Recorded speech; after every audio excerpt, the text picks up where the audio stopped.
नमस्कार विद्यार्थियों, मैं सिंबूराम, सहायक आचार्य हिंदी। प्रिय विद्यार्थियों, इस वीडियो में हम शब्द शक्ति के बारे में विस्तार से अध्ययन करेंगे। सर्वप्रथम शब्द शक्ति का अर्थ। शब्द के अंतर्निहित अर्थ को प्रकट करने वाले व्यापार को शब्द शक्ति कहते हैं। अर्थात शब्द के अंदर जो अर्थ है उसको प्रकट करने वाले व्यापार को शब्द शक्ति कहते हैं।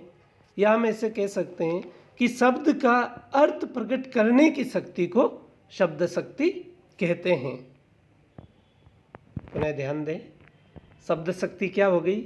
शब्द के अर्थ को प्रकट करने की शक्ति हो गई। आचार्य मम्मट ने शब्द शक्ति को वृत्ति कहा, यानी व्यापार कहा।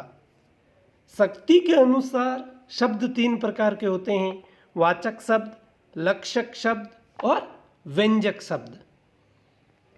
वाचक शब्द द्वारा व्यंजित अर्थ वाच्यार्थ या अभिधेयार्थ कहलाता है। लक्षक शब्द के द्वारा आरोपित अर्थ लक्ष्यार्थ कहलाता है और व्यंजक शब्द के द्वारा प्रकट अन्य अर्थ व्यंजित भाव उसको व्यंग्यार्थ कहते हैं। शब्द एवं शब्द के संबंध के अनुसार शब्द शक्ति तीन प्रकार की होती है: अभिधा, लक्षणा व व्यंजना। पुनः ध्यान दें, शब्द शक्ति के भेदों के बारे में पूछा जाए या कितने प्रकार की होती है तो आप लिखेंगे तीन प्रकार की होती है: अभिधा, लक्षणा और व्यंजना। पहली, अभिधा शब्द शक्ति। किसी शब्द के मुख्यार्थ या वाच्यार्थ का बोध कराने वाली शब्द शक्ति को अभिधा शब्द शक्ति कहते हैं। पुनः देखें, अर्थ क्या हो गया? किसी शब्द के मुख्यार्थ या वाच्यार्थ का बोध कराने वाली शक्ति को अभिधा शब्द शक्ति कहते हैं। दूसरे शब्दों में, वह शब्द शक्ति जिससे किसी शब्द का मुख्य अर्थ समझा जाता है अभिधा शब्द शक्ति कहलाती है। उदाहरण, जैसे शेर जंगल में रहता है, इसमें मुख्य अर्थ है वह प्रकट हो रहा है कि एक शेर जो जंगली जानवर हैं, पशु हैं, वह जंगल में रहता है। गाय दूध देती है, गधा घास चर रहा है, सोहत ओढ़े पीतपट श्याम सलोने गात, मनो नीलमणि सेल पर आतप प्रियो प्रभात। इन सभी उदाहरणों में अभिधा शब्द शक्ति हैं। लक्षणा शब्द शक्ति। जब किसी शब्द के मुख्यार्थ में बाधा हो तब किसी रूढ़ि या प्रयोजन के आधार पर मुख्य अर्थ से संबंध रखने वाले अन्य अर्थ या लक्ष्यार्थ या आरोपित अर्थ से अभिप्रेत अर्थ यानी इच्छित अर्थ का बोध कराने वाली शक्ति को लक्षणा शब्द शक्ति कहते हैं। लक्ष्यार्थ, मुख्यार्थ में बाधा पड़ने पर उससे संबंधित जो अर्थ निकलता है उसे लक्ष्यार्थ कहते हैं। लक्षणा शब्द शक्ति लक्ष्यार्थ का आधार ग्रहण करती है। लक्षणा शब्द शक्ति के लिए सामान्यतः तीन बातें आवश्यक है। पहली, शब्द के मुख्य अर्थ में कोई बाधा पड़े।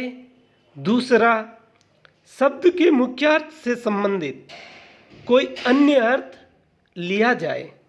तीसरा, उस शब्द के लक्ष्यार्थ को ग्रहण करने का कोई विशेष प्रयोजन हो, उद्देश्य हो। उदाहरण, राजस्थान वीर हैं, इसमें राजस्थान को वीर प्रदेश के रूप में हुआ है। राजस्थान का अर्थ राजस्थान के निवासियों से है, उनको लक्ष्य करके कहा गया है, तो लक्षणा शब्द शक्ति है। राम तो निरी गाय हैं, यहाँ गाय से अभिप्राय उसके सरल स्वभाव से हैं, नेकी चौपाए पशु से। राम तो निरी गाय हैं। और यदि सीधा कहा जाए कि गाय दूध देती है तो उस स्थिति में गाय एक सामान्य चौपाया पशु है, तो अभिधा शब्द शक्ति होगी। और इसमें राम तो निरी गाय है, यहाँ राम के स्वभाव को प्रकट कर रहा है, इसलिए लक्षणा शब्द शक्ति है। मेरा मित्र गधा है, अर्थात गधे के स्वभाव का है, उसके स्वभाव की ओर संकेत कर रही है, इसलिए इसमें लक्षणा शब्द शक्ति है। अब लक्षणा शब्द शक्ति के भेद। लक्षणा शब्द शक्ति के मुख्यतः दो भेद हैं, रूढ़ा लक्षणा और प्रयोजनवती लक्षणा। पहला रूढ़ा लक्षणा, वह लक्षणा शब्द शक्ति जिसमें किसी काव्य रूढ़ि या परंपरा को आधार बनाकर शब्द का प्रयोग लक्ष्यार्थ में किया जाता है, उसे रूढ़ा लक्षणा शब्द शक्ति कहते हैं। पुनः देखें, इसमें क्या होता है कि किसी काव्य रूढ़ि या परंपरा को आधार बना करके शब्द का प्रयोग लक्ष्यार्थ में किया जाता है, तो उसे लक्षणा शब्द शक्ति कहते हैं। या दूसरे शब्दों में हम ऐसे भी कह सकते हैं, वह शब्द शक्ति जिसमें शब्द अपना नियत या मुख्य अर्थ छोड़कर किसी रूढ़ि या परंपरा के कारण अन्य अर्थ यानी लक्ष्यार्थ का बोध कराता है, तो वहाँ रूढ़ा लक्षणा शब्द शक्ति होती है। हिंदी के सभी मुहावरे रूढ़ा लक्षणा के अंतर्गत आते हैं। उदाहरण, वह हवा से बातें कर रहा है। इसमें हवा से बातें करने का अर्थ तीव्र गति से चलने से है। तुमने तो मेरी आंखें खोल दी, अर्थात सचेत कर दिया, जागृत कर दिया। पुलिस को देख चोर 9-2-11 हो गया। 9-2-11 मुहावरा है जिसका अर्थ होता है भाग जाना, तो यहाँ भागने की ओर संकेत कर रही है, इसलिए इसमें रूढ़ा लक्षणा है। लक्षणा शब्द शक्ति का दूसरा भेद प्रयोजनवती लक्षणा, वह लक्षणा शब्द शक्ति जिसमें किसी विशेष प्रयोजन से प्रेरित होकर शब्द का प्रयोग लक्ष्यार्थ में किया जाता है, उसे प्रयोजनवती लक्षणा कहते हैं। ध्यान दें, इसमें क्या होता है कि किसी विशेष प्रयोजन के कारण शब्द का प्रयोग लक्ष्यार्थ में किया जाता है।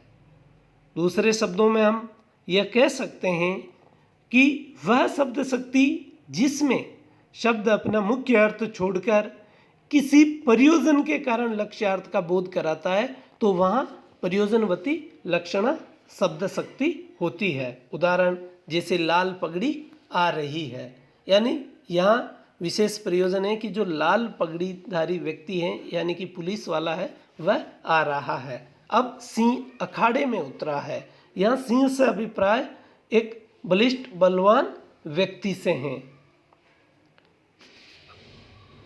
तीसरा, व्यंजना शब्द शक्ति,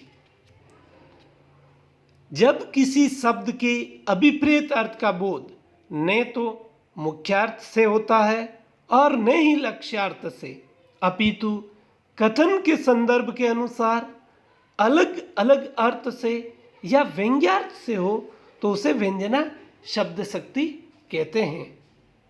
तो इसमें क्या होता है कि अभिप्रेत जो अर्थ है, जो मुख्य वाच्यार्थ से नहीं होकर के ना ही लक्ष्यार्थ से, अपितु संदर्भ के अनुसार व्यंग्यार्थ से उसका अर्थ प्रकट होता है, तो वहाँ व्यंजना शब्द शक्ति होती है। व्यंजना का अर्थ है छिपे हुए अर्थ का बोध कराने वाली शक्ति।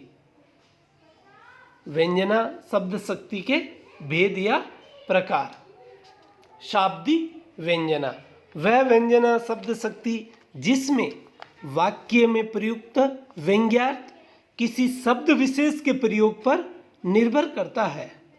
पुनः देखें कि इसमें क्या होता है, व्यंग्यार्थ जो होता है वह किसी शब्द विशेष के प्रयोग पर निर्भर करता है, अर्थात उस शब्द को हटाने पर या उसके स्थान पर किसी पर्यायवाची शब्द को रखने पर व्यंजना नहीं रह जाती है, उसे शाब्दी व्यंजना कहते हैं। शाब्दी व्यंजना केवल अनेकार्थक शब्दों में ही होती है। सामान्यतः श्लेष अलंकार में शाब्दी व्यंजना होती है। शाब्दी व्यंजना में शब्द के दो अर्थ होते हैं, एक अर्थ वाच्यार्थ और दूसरा अर्थ व्यंग्यार्थ। उदाहरण, पानी गए न उबरे मोती मानुष चून।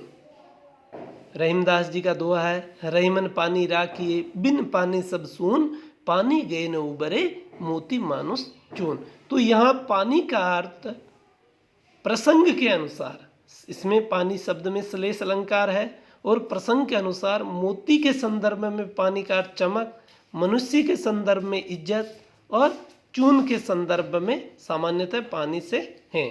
चिर जीवो जोरी जुरे क्यों न सने गंभीर, को घटी ये वृष भानुजा वह हलधर के वीर। यहाँ वृष भानुजा के दो अर्थ हैं, एक गाय और दूसरा राधा। वहीं हलधर के भी दो अर्थ हैं, एक बैल और दूसरा बलराम। हलधर की जगह यदि बलराम शब्द रख दिया जाए उसका पर्यायवाची शब्द, तो उसमें व्यंजना शब्द शक्ति नहीं रहेगी। व्यंजना का दूसरा भेद आर्थी व्यंजना। वह व्यंजना शब्द शक्ति जिसमें वाक्य में प्रयुक्त व्यंग्यार्थ किसी शब्द विशेष के प्रयोग पर निर्भर न होकर उसके अर्थ पर निर्भर हो, उसे आर्थी व्यंजना कहते हैं। अर्थात उस शब्द का पर्यायवाची शब्द भी रख देते हैं तो भी उसमें व्यंजना रहती है।